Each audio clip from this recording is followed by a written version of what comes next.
Hai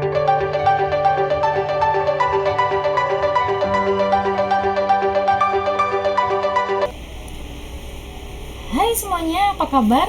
Kembali lagi dengan Membriansa di sini. Nah, untuk kesempatan kali ini, Membriansa akan menerangkan tentang tekanan zat dan penerapannya dalam kehidupan sehari-hari. Nah, untuk yang pertama itu ada tekanan zat padat. Namun, sebelum kita belajar tentang tekanan zat padat, kita harus paham dulu apa yang disebut dengan tekanan. Nah, tekanan adalah gaya yang bekerja pada suatu permukaan benda. Jadi semua gaya yang melibatkan permukaan benda atau dua permukaan benda yang saling bersentuhan itu disebut dengan tekanan.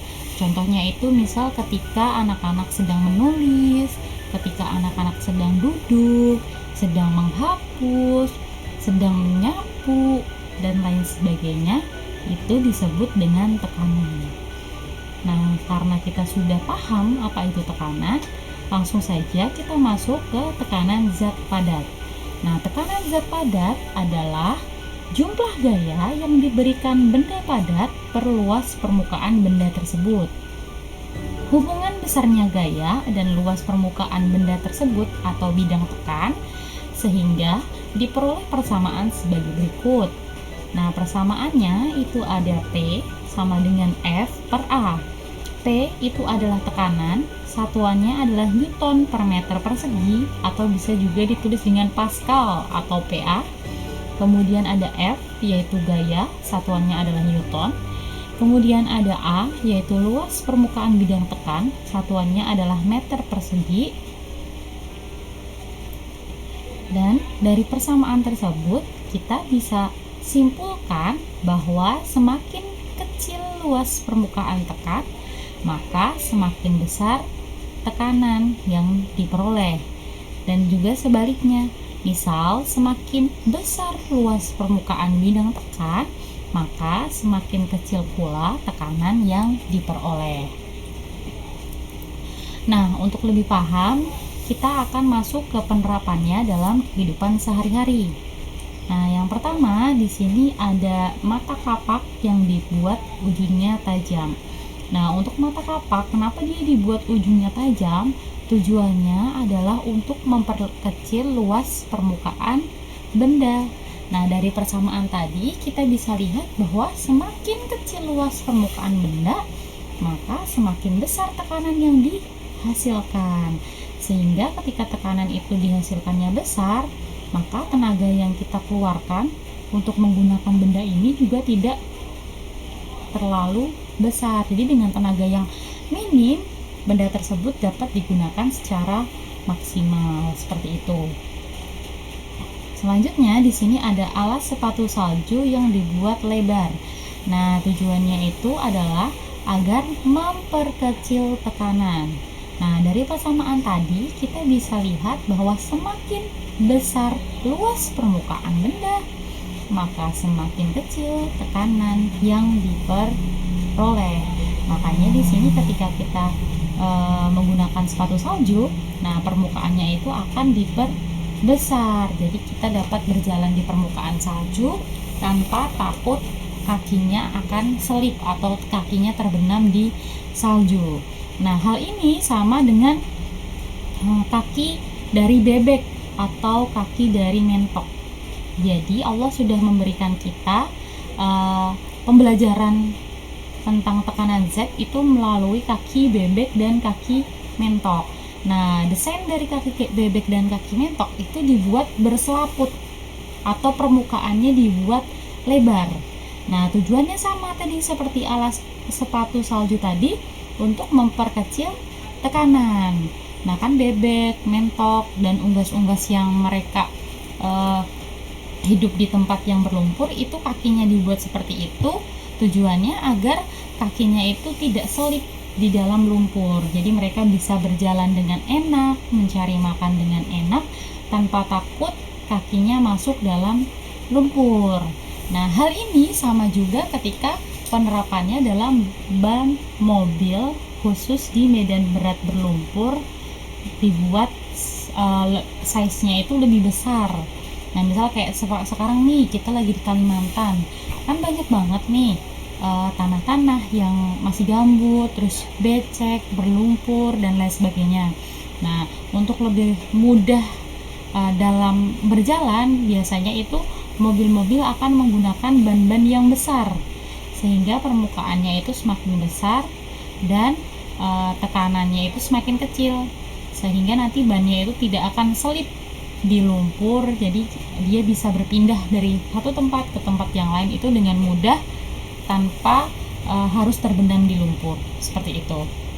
Dan untuk contoh yang terakhir itu ada paku atau jarum. Nah, paku atau jarum ini prinsipnya sama seperti mata kapak tadi. Jadi permukaannya atau luas permukaannya itu memang didesain lebih kecil atau luas permukaannya sempit, sehingga akan memperoleh tekanan yang besar. Jadi ketika kita memukul paku atau memasukkan jarum ketika kita mau menjahit itu tidak memerlukan tenaga yang besar. Oke, lanjut lagi. Nah, di sini ada contoh dari persoalan soal luas permukaan benda. Nah, di sini ada luas permukaan benda yang pertama itu dengan berat 100 kg, yang kedua juga beratnya 100 kg, ketiga 100 kg, dan yang keempat 100 kg. Nah, di sini ditanyakan bahwa tekanan paling besar yang dialami lantai diakibatkan oleh benda nomor titik-titik.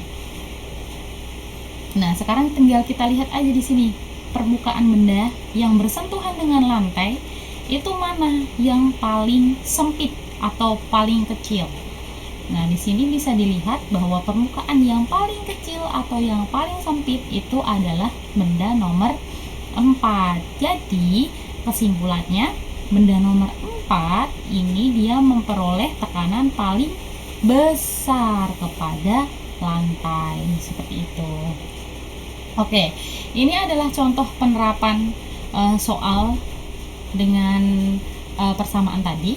Nah, di sini soalnya sebuah benda dengan berat gaya 60 Newton diletakkan di atas lantai dengan luas bidang tekan 50 desimeter kubik. Tentukan besar tekanan pada lantai. Nah, di sini kita tulis dulu yang diketahui apa aja.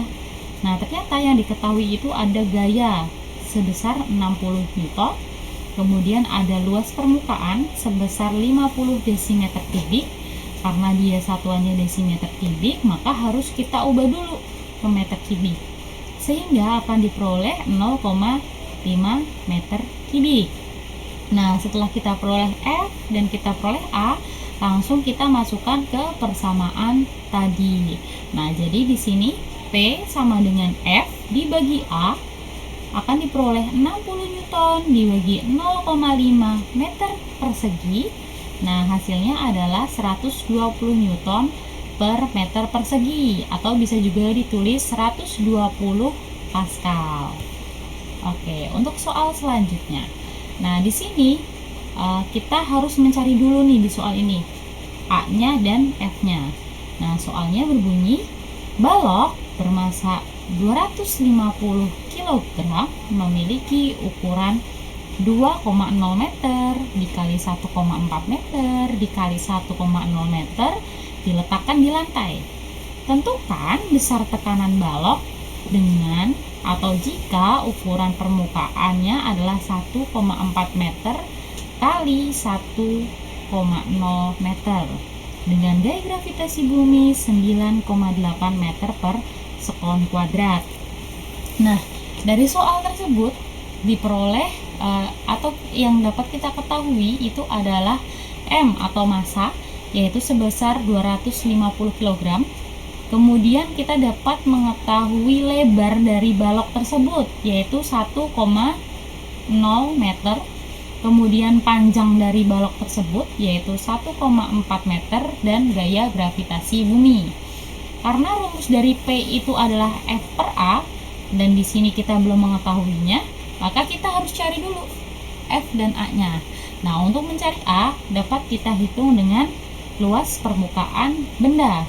Nah, A sama dengan panjang dari balok yaitu 1,4 meter dikali lebar balok yaitu 1,0 meter, sehingga akan diperoleh 1,4 meter persegi.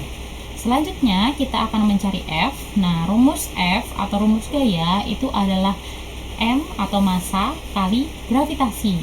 Nah, massanya itu adalah 250 kg dikali gravitasi bumi yaitu 9,8 meter per skop kuadrat, sehingga diperoleh gaya 2450 Newton.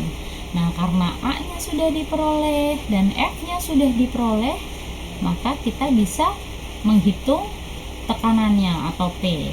Nah, di sini dapat kita hitung dengan P sama dengan F per A, yaitu 2450 Newton per 1,4 meter persegi akan menghasilkan 1750 Pascal atau 1700 Newton per meter persegi.